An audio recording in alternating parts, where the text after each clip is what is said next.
हाय goddess, कैसी हो यार? अब सब ठीक हो ना? आई होप सब ठीक होंगी। गाइस, पिछले पार्ट में हम लोगों ने देखा ही था कि हमारी प्यारी सी मधु उस ऐसे कंची को कमर से पकड़ के उसे अपने साथ लगा लेती और फिर उसकी नेक पे एक प्यारी सी किस करती है ना। हाय क्या बोलो, कंची की हार्ट बीट तो मानो फिर से तेज हो जाती, उसकी हालत भी फिर से खराब होने लगती, जिस पे कंसी खुद मधु से दूर हो जाती और फिर कहती, और पागल हो गई हो क्या? ये क्या कर रहे थे? हाँ, अरे हम ऐसा नहीं कर सकते, बोला ना कि मैं ऐसे नहीं हूँ, फिर भी तुम्हारा दिमाग खराब है क्या? अरे यार तुम्हें कैसे समझाऊं? अरे एक लड़के करती है, तुम्हें पता नहीं है क्या? हम ऐसा नहीं कर सकती, और कितनी बार बोलो तुम्हें? हाँ, तो फिर मधु कहती, और ये बात आपको किसने बोली कि ये सिर्फ एक लड़की कर सकती है और कोई नहीं कर सकता? हाँ, अरे ऐसा होती है, वो भी आज से नहीं, काफ़ी साल पहले से। अब मानो या ना मानो उससे कोई फर्क नहीं पड़ता, पर ऐसा होती है, ज़रूर होती है। मुझे नहीं पता कि ये चीज़ क्या है, पर मुझे बस इतना समझ आ गया कि मैं आपको पसंद करती हूँ, मैं आपको प्यार करती हूँ। हाँ, ये सच है कि कब हुआ, कैसे हुआ, मुझे कुछ नहीं पता, मुझे कोई आइडिया, कोई भी नॉलेज नहीं है मुझे इसके बारे में। पर जो भी है, ये होती है, जरूर होती है, वो भी आज से नहीं, काफ़ी साल पहले से होकर आ रहा है। इसलिए तो उस दिन टोल की सब बोला था कि उन लोगों की बातें अभी भी आपकी समझ में कुछ नहीं आ रहा है, या फिर आप नहीं समझना चाहती हो। यार क्या बोलूं, देखिए अब वो सारी बातें समझे या फिर नहीं समझे मुझे कुछ नहीं पता, पर सच तो ये है कि मैं आपको प्यार करती हूँ, मैं आपको पसंद करती हूँ बस। तो मधु की बात सुन के तो माना कंची अपना साड़ी पकड़ लेती और फिर कहती, अरे तुम क्या कह रही हो? हाँ, तुम्हें पता भी है तुम मेरे साथ सही नहीं कर रही हो, तुम गलत कर रही हो, तुम बहुत बड़ी गलती कर रही हो। मैं तुम्हें रहने के लिए आश्रय दिया, तुम्हें खाना पीना सब कुछ दिया, और उल्टा अब तुम मुझे ये सब कह रही हो? हाँ, और पागल लड़के, कल तुम्हारी शादी होने वाली है। आई डोंट वॉन्ट यू, समझी ना मेरी बात? तुम उससे शादी करके उसके साथ हमेशा खुश रहो, that's it. Why do you love me? हाँ, तुम मुझे क्यों प्यार करती हो, क्यों मुझे चाहती हो? हाँ, जबकि मैं एक लड़की हूँ और ऊपर से मैं तुम्हें बिल्कुल नहीं चाहती, फिर भी अरे यू क्रेजी, अरे यू तो मतलब कंसी ऐसे ही ना कुछ और भी बोलने वाली होती कि तभी मधु भी गुस्से से कंची को कॉलर से पकड़ लेती और फिर कहती, हाँ I am crazy for about you, पर वो भी सिर्फ और सिर्फ आपके लिए, सिर्फ आपके लिए, क्योंकि I just want you, you are my first love, you are my first love. समझी मेरी बात? मैं सिर्फ आपको चाहती हूँ, सिर्फ आपको चाहती हूँ। प्लीज़ मेरे प्यार को समझो, मेरी फीलिंग्स को तो समझो, एक बार समझने की कोशिश तो करो प्लीज़।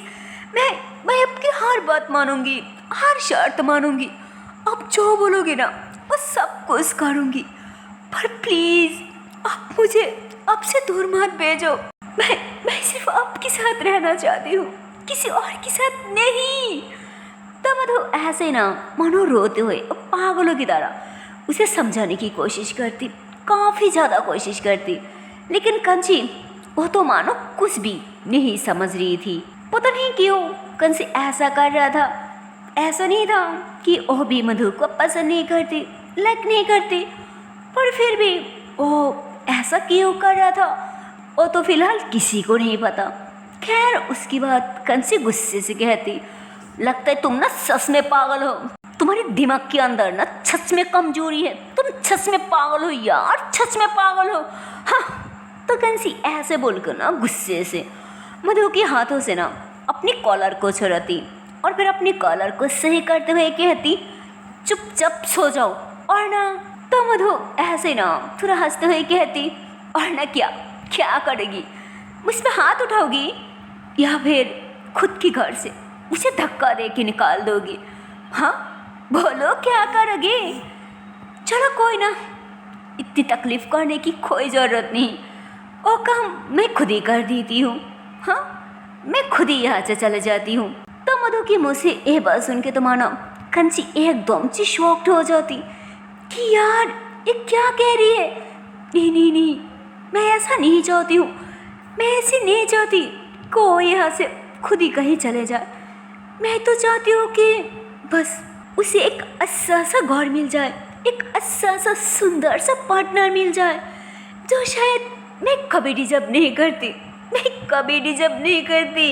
तो कंसी ऐसे बोल के ना अंदर ही अंदर उसे भी बहुत हार्ड हो रहा था, वो भी बहुत ज़्यादा सैड हो जाती। और इधर मधु भी गुस्से से कहती, तो रहे आप सुकून से, चैन से। मैं नहीं चाहती कि मेरी वजह से आपको कोई भी तकलीफ हो, कोई भी परेशानी हो, इसलिए मुझे दूर चले जाना ही अच्छा रहेगा। और वैसे भी मैं तो काफ़ी दूर की पक्षी हूँ ना, इसलिए और दूर जाने से लगता है किसी को कोई फर्क नहीं पड़ेगा, है ना। रहे आप सुकून से। तो मधु ऐसे बोलकर ना बाहर की तरफ जाने वाली होती और इतने में कंची की चाची दरजा पे नक नक करती। तो मनो दोनों की दोनों थोड़ा घबरा जाती, क्योंकि थोड़ा रात हो गई थी ना, इसलिए। तो फिर कंची कहती, घबराओ मत, मैं देखती हूँ। तो कंची ऐसे बोलकर ना जाकर दरजा खुलती और फिर कहती, अरे चाची इतनी रात में आप, कुछ हुआ है क्या? सब ठीक तो है ना? तो फिर उन्होंने दोनों की फेस की तरफ देखते हुए कहती, नहीं बेटा, हमें तो कुछ नहीं हुआ, पर मुझे लगता है तुम दोनों के बीच कुछ हुआ है। क्या हुआ? हाँ। तो फिर कंची कहती, नहीं चाची, कुछ नहीं हुआ, हम बिल्कुल ठीक है, सच में कुछ नहीं हुआ।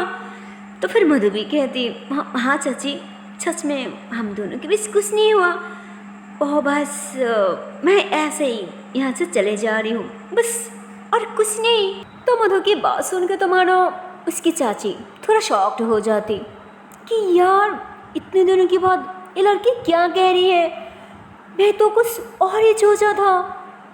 दोनों एक दूसरे की कितनी प्यार करती है, कितनी परवाह करती है, तो अचानक इन दोनों के बीच क्या हो गया जो जाने की पड़ी है। तो उन्होंने ऐसे ही सोच के कहते, अरे बेटा ये तुम क्या कह रही हो? हाँ, कोई पागल वागल हो तो नहीं गया? तुम ऐसे अकेले कहाँ जाओगी, किसके पास जाओगी? हाँ, ऊपर से अकेले, वो भी इतनी रात में, बताओ मुझे क्या हुआ, अरे बता ना। तो उनकी बात सुन के तो मानो मधु और ज़्यादा रोने लग जाती। तो फिर उन्होंने कंची की तरफ देखते हुए कहती, अरे क्या हुआ, ये रो क्यों रही है? हाँ। तो फिर कंची कहती, पता नहीं, शायद कल उसकी शादी होने वाली है ना उस कलिया के साथ, हो सकती है इसके लिए रो रही है। तो कंची की बात सुन के तो मानो उन्हें बहुत गुस्सा आ जाती और फिर गुस्से से कहती, अरे तू पागल हो गई क्या? हाँ, इतनी परी जैसी सुंदर से लड़के की शादी हो गई, वो भी उस घटिया बदतमीज कलिया के साथ?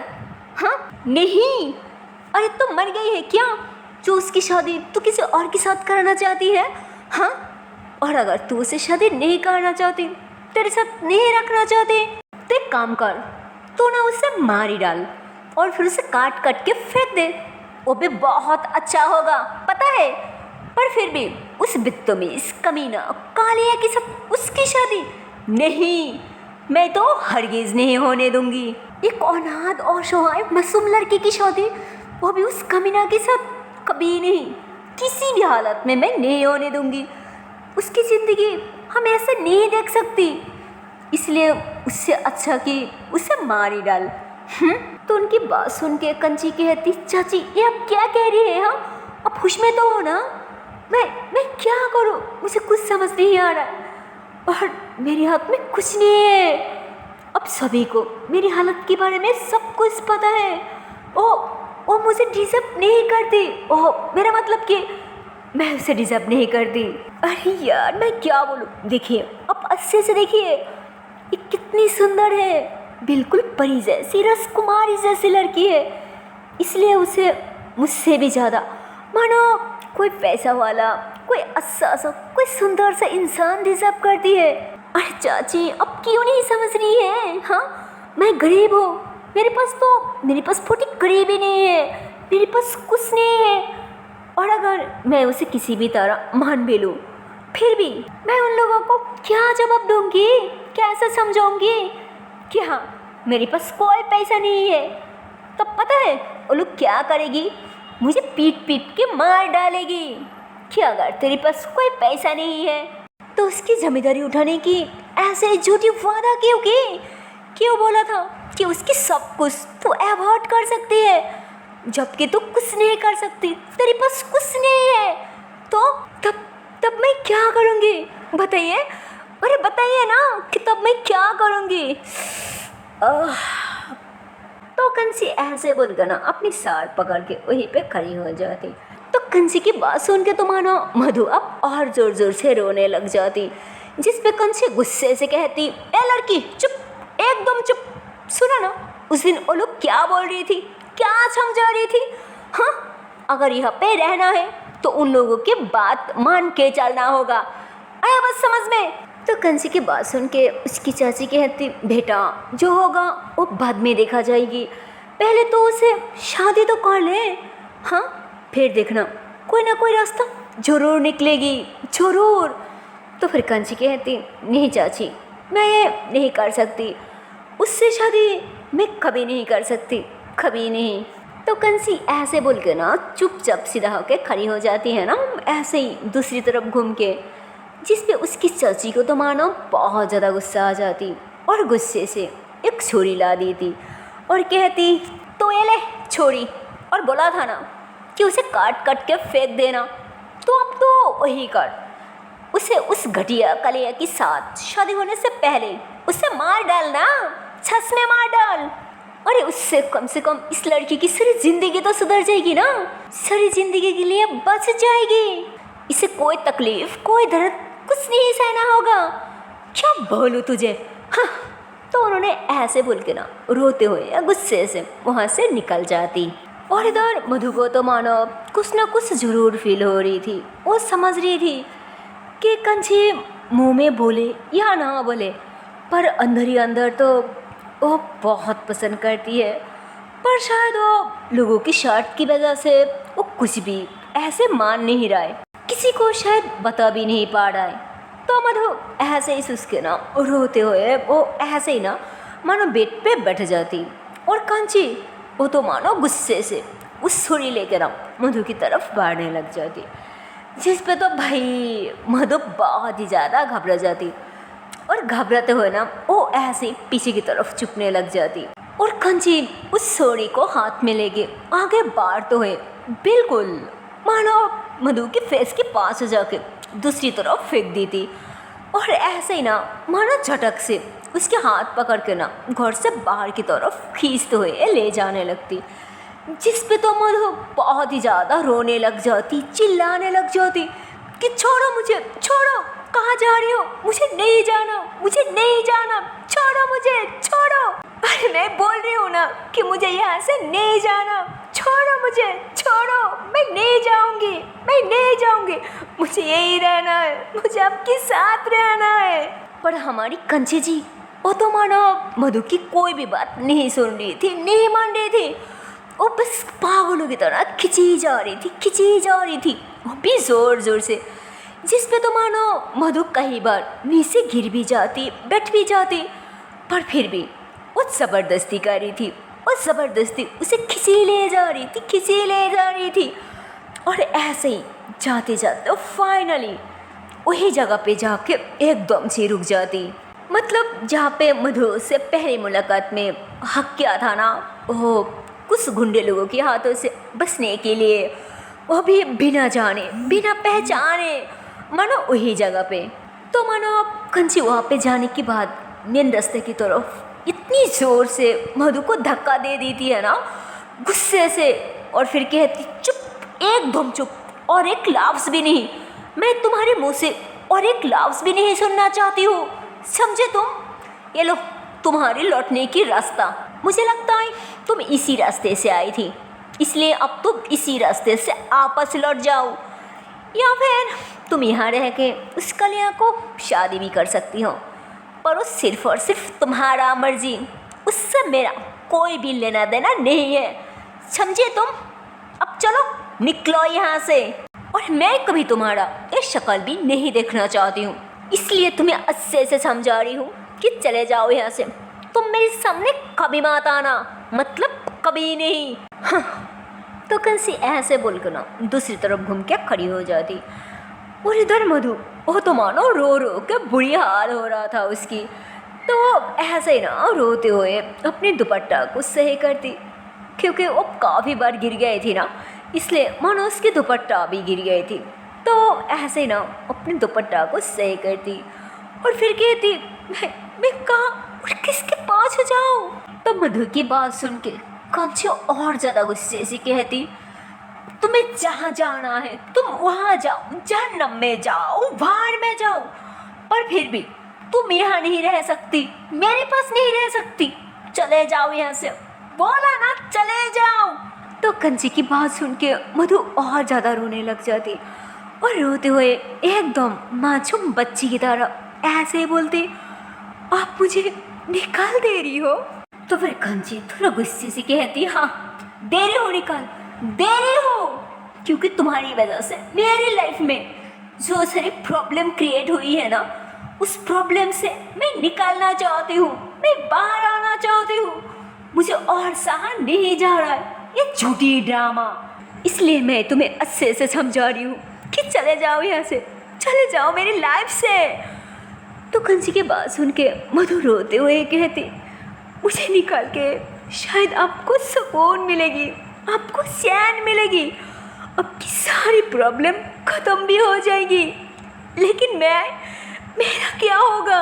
मैं तो शायद किसी से छुटकारा कभी नहीं पाऊंगी। मैं तब किसके पास जाऊंगी, किसके पास रहूंगी? कौन मुझे आश्रय देगी, रहने को देगी?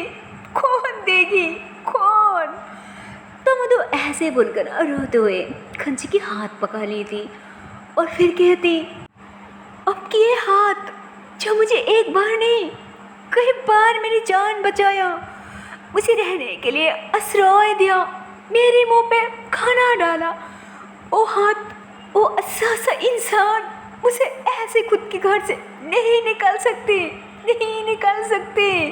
तो मानो मधु इतनी ज़्यादा रो रही थी, इतनी रिक्वेस्ट कर रही थी, पर फिर भी कंची मधु की एक बात भी नहीं मान रही थी, कुछ भी नहीं समझने की कोशिश कर रही थी और ऐसे ही ना गुस्से से अपना हाथ छुड़ाती और फिर कहती, अरे तुम्हें किसने कहा कि मैं वो नहीं कर सकती?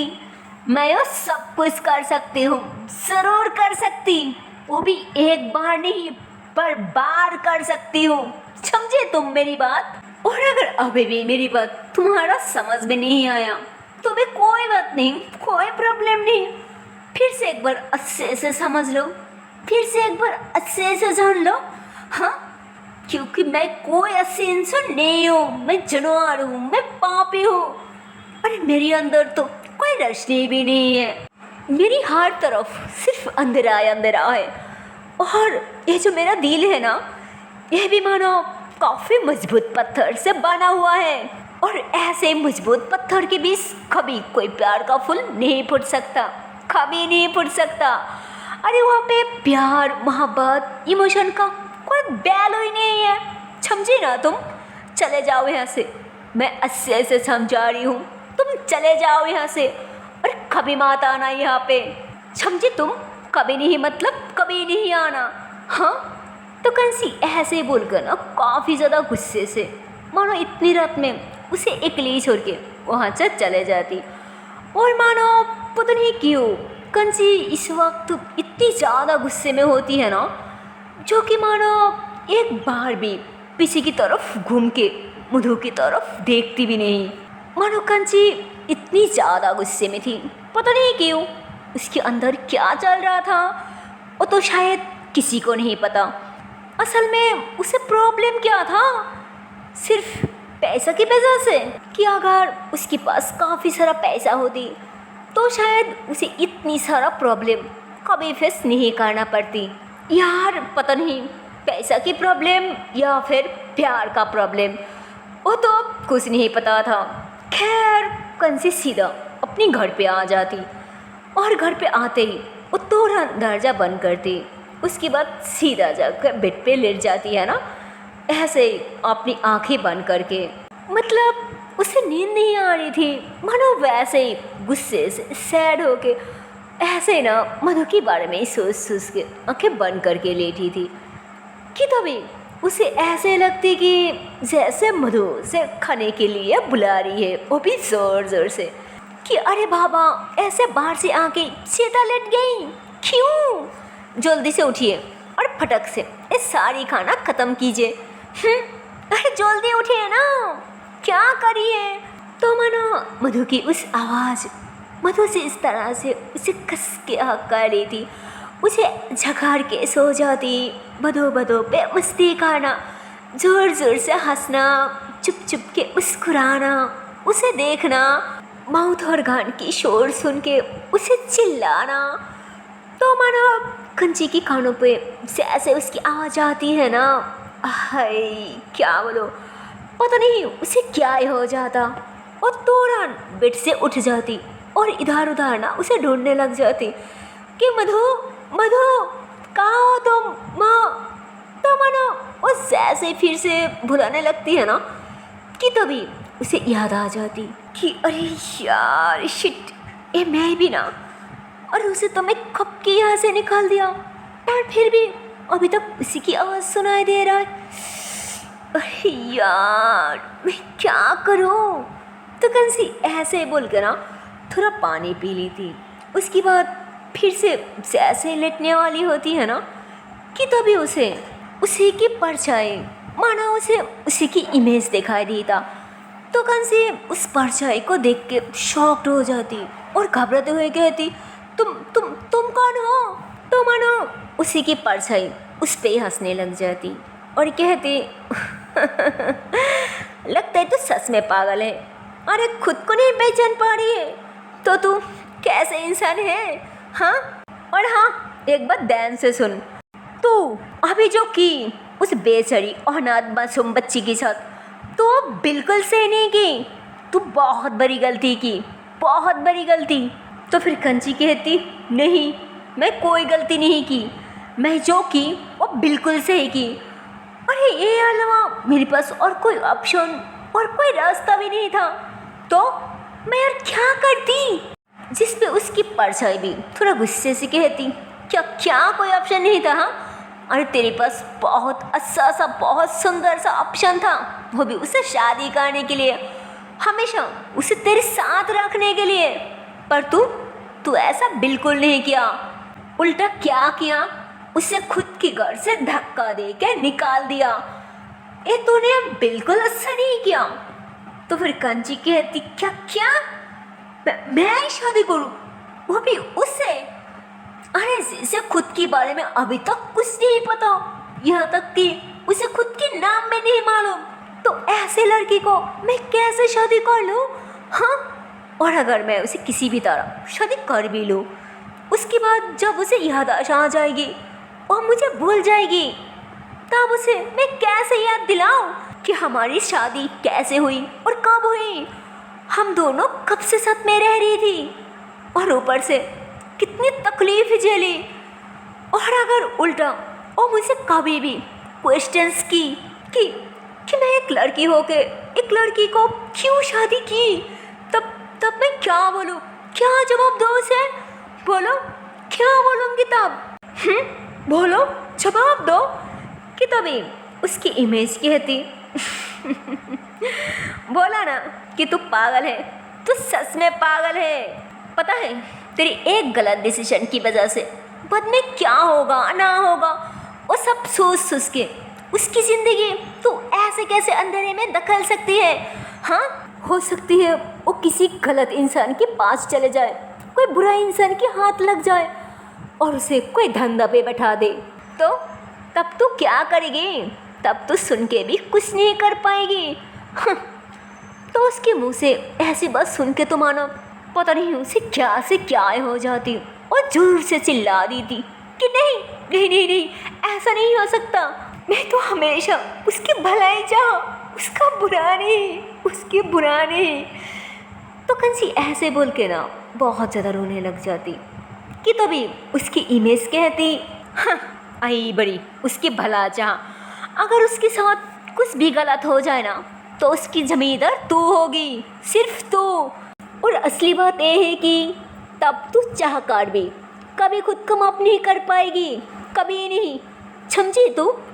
अभी भी देर नहीं हुई, जा उसे रुक ले, वापस ले आ खुद के पास, और ना बहुत देर हो जाएगी, तब उसे कभी ढूंढ नहीं पाएगी, कभी नहीं पाएगी, कभी नहीं। तो ऐसे ही बोलते हुए ना मानो उसकी इमेज कहीं एकदम से गायब हो जाती, और मानो जैसे उसकी इमेज गायब हो जाती है ना यार, क्या बोलूँ, मानो हमारी कंची भी पागल हो जाती, वो भी ऐसे ही ना, और रोते हुए चिल्लाते हुए घर से भागने लग जाती है ना ओ हमारे प्यारे से मधु को ढूंढने के लिए। सो है गाइस, इसके आगे की पार्ट देखते हो नेक्स्ट वीडियो पे, और देखती हूँ इसके आने वाला पार्ट में क्या होने वाला। तब तक के लिए टाटा बाय बाय। पर हाँ यार, जाने से पहले एक छोटी सी रिक्वेस्ट है यार, अगर वीडियो को अभी तक लाइक नहीं किया, शेयर नहीं किया, तो किस बात की देरी है यार, जल्दी से लाइक कर दो, शेयर कर दो, और चैनल को कर दो subscribe. Okay tata and bye bye, so take care.